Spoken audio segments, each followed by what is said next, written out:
And some help is on the way for storm victims. The relief organization Samaritan's Purse is sending volunteers and trucks of supplies to the hardest hit areas. Reverend Franklin Graham is the group's president and CEO and a good friend of On the Record. He joins us. Good evening, Reverend. Good evening, Greta. Thank you for having me. And Greta, first, I just want to say our prayers are with the families that are the victims of this great storm, and especially our condolences to the families that have lost their loved ones. Many people are praying, and I want those that are watching that are still in the middle of this storm, that there are a lot of people praying. I suppose many people have seen lots of the pictures we put on Greta Wire and aired here, but Samaritan's Purse is a really finely oiled machinery almost. Now, you just got off a plane from Sudan yesterday preaching, went right to the trucks. Tell me what you have headed out to help these people. Well, we've got, Greta, we've got tractor trailers that are filled with tools and equipment, and what we do is we pull into an area, we'll find a local church that we can work with, and then we'll have volunteer teams that come from churches all across the United States. And what we do is we manage these teams. We'll go out into the community, find homes that need help, and we'll take a work order, and then we'll assign a work team to that home.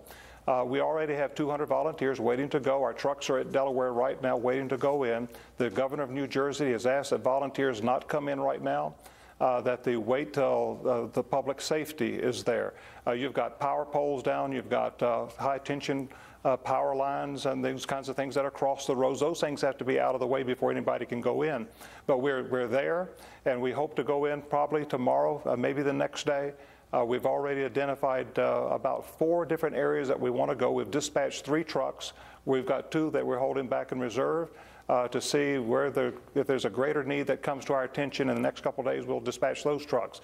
But we've got a lot of volunteers, Greta, that are ready to come. And we have, as I said, 200, but we have hundreds more that will come in the next few days. All right, in terms of these trucks, what they're equipped with, I know some have chainsaws in case people have trees down in their houses or on their cars, but tell me what's in these trucks. It's chainsaws, pumps, generators, all types of hand tools. Especially when you have a flood like this, Greta, it takes, there is a lot of silt that is left when the water recedes. You'll have sometimes several feet of mud in the basement of a home. That has to be taken out by hand. There's no other way you can do it. It's just buckets and shovel and just some strong backs. And that's what these volunteers will do. We'll go into a home and help them actually mud it. We call it a mud out. You mud out the home. If you take places like Atlantic City, where you have these casinos, and people think of those casinos, there are a lot of middle class and poorer homes in that community.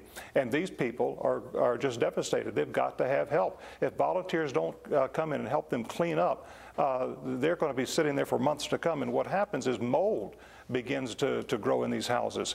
So you've got to get the water out, you've got to dry it, and then where there's mold, you've got to be able to take the sheetrock out so the walls can dry out, and then you'll have teams to come back in and help them repair it. When I said it's a finely oiled machine, I think, because I've been down there, it is actually almost like firemen, is that you've got all those trucks ready, they're all stocked and ready to go. The tragedy or calamity happens, your volunteers show up, the trucks go out the door, and now you're just waiting to get the green light. Even, I mean, it's so well organized, and people can read more about it on SamaritansPurse.org, but it's an amazing operation to get help to people that need it. Reverend, thank you, sir. Thank you, Greta.